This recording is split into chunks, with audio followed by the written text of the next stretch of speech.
एक गांव में जमुना नाम की एक बुढ़िया रहती थी। वो बहुत गरीब थी और फल सब्जी बेचकर अपने घर का खर्च चलाया करती थी। उसका एक बेटा था जो कि बहुत ही कामचोर और निकम्मा था। बुढ़िया उसे खूब समझाती कि बेटा कुछ काम कर ले, लेकिन वो एक न सुनता। जैसे तैसे मेहनत करके वो घर चला रही थी। फिर एक दिन उसका बेटा उसके पास आकर बोला, माँ, मैं शहर जाकर काम करना चाहता हूँ। उसके लिए मुझे कुछ पैसे चाहिए, लेकिन हमारे पास पैसे नहीं है, इसलिए तुम अपने गहने बेचकर मुझे रुपए दे दो। मैं शहर जाकर तुम्हें चिट्ठी लिखा करूँगा और हर महीने पैसे भी भेजा करूँगा। बुढ़िया ने उसकी बात मान ली और अपने सारे गहने उसे दे दिए और वह चला गया। बुढ़िया ने जाते समय उससे कहा, बेटा अपना ध्यान रखना। कई साल बीत गए। जमुना अब और बूढ़ी हो गई। शहर जाकर उसके बेटे ने न उसे कभी कोई चिट्ठी भेजी न पैसे। उसने कोई खबर न ली। बेटे के जाने के बाद बुढ़िया बिल्कुल अकेली पड़ गई। उसे रोज के खर्च की भी परेशानी होने लगी। वो बुढ़िया रोज कहीं जाती थी और रात में काफी देर से गांव में लौटती थी। उसकी पड़ोसन विमला रोज उसे जाते और आते देखा करती। एक दिन विमला ने अपने पति से कहा, सुनते हो, जमुना काकी इस उम्र में जाती कहाँ है? देखो तो इतनी रात को अंधेरे में वापस आई है। अरे तुम्हें क्या है, जाने दो जहाँ भी जाती है। बेटा तो शहर जाकर माँ को भूल ही गया। काकी के सारे गहने और पैसे भी अपने साथ ले गया। देखो तो इतनी रात को वापस लौटी है। मुझे तो कुछ ठीक नहीं लग रहा। मेरे पास इतना फालतू समय नहीं है जो मैं ये सब पता करूं। मुझे वैसे भी बहुत काम है। और तुम क्या आधी रात को काकी काकी कर रही हो? अब तुम खुद भी आराम करो और मुझे भी करने दो। आप भी ना इन बातों पर तो कभी ध्यान ही नहीं देते। मुझे तो कुछ न कुछ गड़बड़ नजर आ रही है। बुढ़िया हर रोज ही कहीं तेजी से जाया करती थी और देर रात लौटा करती। वो किसी को कुछ न बताती। ये बात गांव के लोगों में फैलती गई। सुन विमला, अभी मैंने रास्ते में जमुना काकी को कहीं जाते देखा था। वो रोज जाती है और देर से आती है। वो इतनी जल्दी में होती है कि कुछ बोली ही नहीं।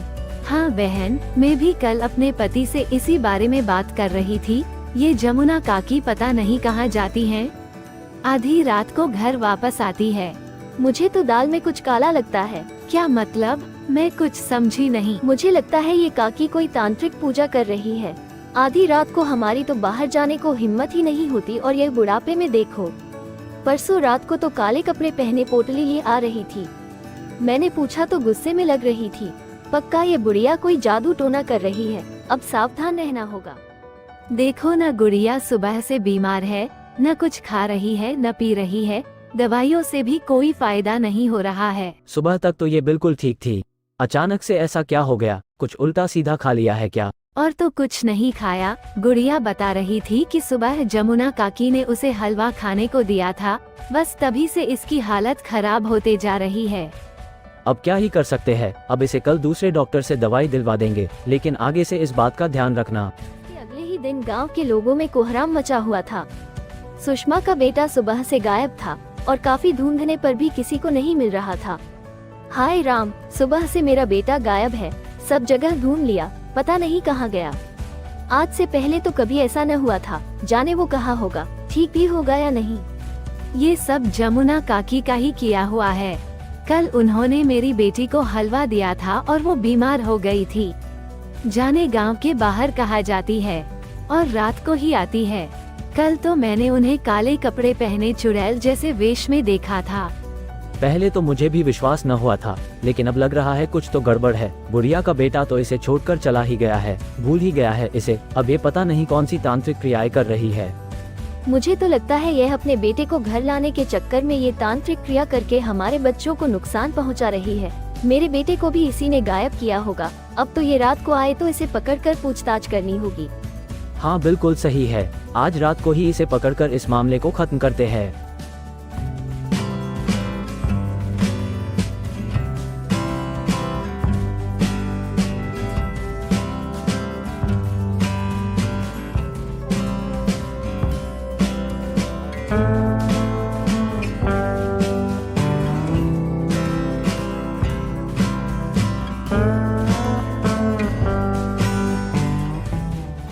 काकी, ये बताओ कहाँ से आ रही हो इतनी रात को? आज आपको सच बताना ही पड़ेगा कि रोज कहाँ जाती हो और कहाँ से आती हो। मैं कहीं भी जाऊं और कभी भी वापस हुआ, तुम लोगों को इससे क्या लेना देना है?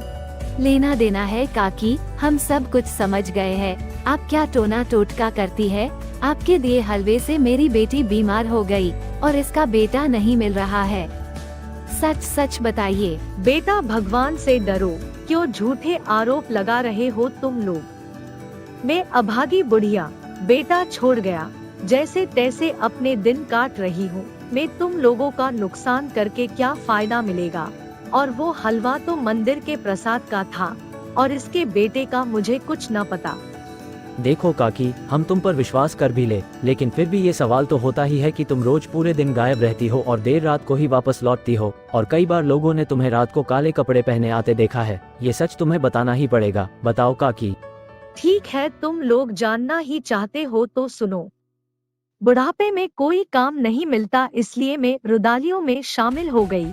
अमीर लोगों के पास अपने लोगों के मरने पर रोने का भी समय नहीं होता, इसलिए वो दुनिया को दिखाने के लिए हमें रोने के लिए किराए पर लेते हैं। हम वहाँ जाकर खूब रोती है और इसके बदले में वो हमें कुछ पैसे मिल जाते हैं। वहाँ पर काले कपड़े ही पहन कर जाना होता है, इसलिए एक आध बार जल्दबाजी में मैं उन्हें छिपा न पाई। ये मनहूस काम है, इसलिए गांव के लोगों से मैंने इसे छिपा रखा था।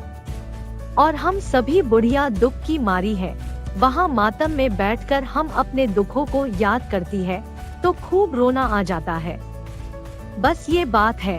अब अगर तुमको लगता है कि मैंने कुछ गलत किया है तो जो सजा देनी है मुझे दे लो। जमुना काकी की ये दुख भरी बातें सुनकर गांव के लोगों को बहुत दुख हुआ और वो बहुत शर्मिंदा हुए। उन सभी ने जमुना काकी से माफी मांगी।